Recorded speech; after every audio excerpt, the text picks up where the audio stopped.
Chers compatriotes, je voudrais m'exprimer par rapport au dialogue national qui va certainement être convoqué par Joseph Kabila sous l'égide de l'Union africaine avec les bons offices de M. Eden Kodjo. Je voudrais simplement réitérer le nom à ces dialogues de UNIC, notre parti politique qui lutte pour l'unité nationale et l'intégrité du Congo. UNIC dit non à ces dialogues parce que nous avons déjà vécu la concertation nationale qui a pondu près de 700 résolutions et qui n'ont pas du tout vu un début d'application. Il a fallu 15 mois au gouvernement, à M. Joseph Kabila, de pouvoir mettre le gouvernement d'union nationale qu'il avait promis. Aujourd'hui, à quelques mois des élections, nous amener vers ces dialogues, c'est une totale distraction, c'est une diversion. Et pendant qu'il nous amène vers ces dialogues, il est en train de se surarmer, de surarmer certaines provinces pour provoquer des troubles qu'il va certainement mettre dans une certaine comédie sur la tête de certains leaders pour pouvoir s'en débarrasser ou du moins pour faire monter leur popularité. Le peuple congolais n'est pas dupe. Nous avons vu qu'au mois de février dernier, une nouvelle génération de Congolais a vu les jours après les matchs de Léopard au Rwanda et qui ont chanté la chanson en disant Kabila Yebela, Elo Ronini et Silakate. Nous, Congolais dans la diaspora, nous, Congolais de partout, nous qui avons dit non à ces dialogues, nous avons toutes les raisons de croire que nous sommes dans les bons. Et nous sommes sûrs et certains que, quelle que soit la prolongation que Kabila va s'offrir avec ces dialogues, il rencontrera le peuple congolais sur son chemin. Je dirais ceci à M. Eden Kodjo. Merci pour le service que vous essayez de rendre au peuple congolais, mais nous pouvons vous rappeler que vous avez ignoré une bonne partie des Congolais de la diaspora dans votre démarche. Peut-être que si nous nous étions rencontrés, on vous aurait donné suffisamment d'éléments pour pouvoir remettre cette décision de pouvoir jouer aux bons offices pour cette intermédiation.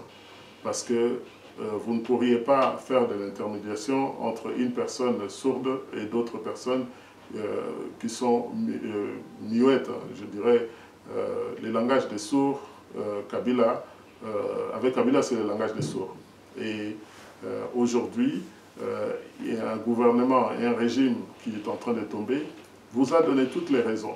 Laissez-moi vous dire pourquoi ce dialogue est vraiment inutile.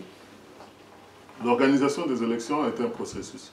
Dans ce processus, il y a une bonne partie des choses ne répondent qu'à des contraintes techniques. Ici, l'organisation des bases de données qui contient les fichiers électoraux, c'est un problème des techniciens. Dans vos équipes, où sont les techniciens, des experts de gestion de bases de données relationnelles qui peuvent décortiquer les doublons dans les fichiers électoraux et pouvoir les nettoyer très rapidement. Cela ne demandera pas des semestres, ça peut demander quelques semaines, avoir 2-3 mois pour pouvoir être résolu. C'est en tant qu'expert et en ancien banquier que je vous donne cette piste. Deuxième chose, vous avez dans les comités préparatoires des hommes politiques chevronnés qui sont là-dedans et qui vont représenter chacun dans son côté. Ça nous montre déjà le type de bagarre qu'il va y avoir et qui va nous conduire à pratiquement rien. Le camp de Kabila va venir pour dire qu'il nous faut 16 mois ou 17 mois, 3 ans de transition. Aucun des participants à ces dialogues n'a le pouvoir constitutionnel de prolonger les mandats de Kabila au-delà du 20 décembre 2016. Aucun des participants ou groupe de participants à ces dialogues n'a eu les mandats du peuple pour pouvoir décider à sa place pour que Kabila puisse rester au pouvoir au-delà du 20 décembre 2016. Donc, en faisant cette démarche honorifique au nom de l'Union africaine, nous pensons qu'il y a aussi moyen de pouvoir décider que les conditions ne sont pas réunies pour que vous puissiez arrêter les dégâts et pour que vous ne puissiez pas perdre votre temps et votre personnalité, votre dignité, ou celui de vos enfants ou de vos petits-enfants, dans quelque chose qui ne nous conduira à rien. Nous n'espérons pas beaucoup de résultats de ces dialogues. Nous osons espérer simplement que vous allez tout faire pour que rien ne puisse permettre à ce qu'il y ait un glissement, la chose que le régime de Kabila et son gouvernement est en train de chercher. Le peuple congolais que vous avez vu les images dans les rues, ces jeunes enfants de moins de 15 ans ont dit à Kabila ça suffit, qu'est-ce qu'il n'a pas de fin. Ça c'est votre deuxième et dernier mandat. Nous osons espérer que vous allez respecter et tout faire pour respecter cette volonté de la jeunesse congolaise qui ne peut plus continuer à souffrir comme il souffre aujourd'hui. Le peuple congolais vit dans la misère.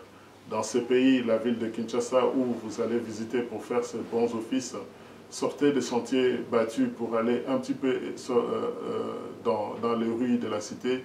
Vous allez côtoyer la misère du peuple congolais. Comme ça, vous sauriez si les décisions que vous êtes en train de prendre peuvent être influencées par l'égoïsme de ceux qui sont au pouvoir et de ceux qui veulent se maintenir au pouvoir. Pensez que dans ces pays, le peuple n'a pas de l'eau à boire, pas d'eau potable à boire, n'a pas d'électricité, on appelle ça délestage. Monsieur Eden Kodjo, nous reconnaissons qu'à chaque fois que les Africains viennent au chevet des Congolais, ils repartent avec une certaine déception. Mais ici, nous vous prévenons que nous ne sommes pas tous à loger dans les mêmes enseignes. Nous avons des expertises pour pouvoir diriger, trouver les moyens de dialoguer avec des personnes dont le leadership est crédible et qui puissent donner leur parole, s'engager et s'y en tenir. Vous ne trouverez pas ça dans l'équipe de Kabila. Je ne soulignerai pas que le Panama Paper, qui est sorti avant le démarrage même de ce dialogue, doit aussi faire partie de vos réflexions. Le peuple est au courant. Nous comptons sur vous pour que vous puissiez vous rendre compte de l'impossibilité de la mission qu'on vous a confiée et de remettre les tabliers. Comme ça, Kabila n'aura plus qu'un seul choix, de pouvoir organiser les élections, parce que la Constitution, c'est lui qui en est le garant actuellement. Après les élections de 2011, c'est lui qui a la charge de donner les moyens à la Commission électorale indépendante et de l'imposer le calendrier pour qu'en septembre, il y ait le premier tour, s'il le veut, et surtout le 27 novembre pour le deuxième tour, ou l'élection présidentielle et les élections législatives. Tout ça est possible. Kabila doit trouver les moyens de sortir, quitter le pouvoir, la tête haute, en vous donnant les moyens de faire organiser ces élections. Je dis, au nom du peuple congolais, au nom de tous ceux qui ne se reconnaissent pas dans votre dialogue, que nous n'attendons rien de la sortie de ce dialogue, mais nous ne tolérons pas de dispositions contraires à la Constitution de la République démocratique du Congo. Que Dieu vous bénisse, que Dieu bénisse la République démocratique du Congo. Merci.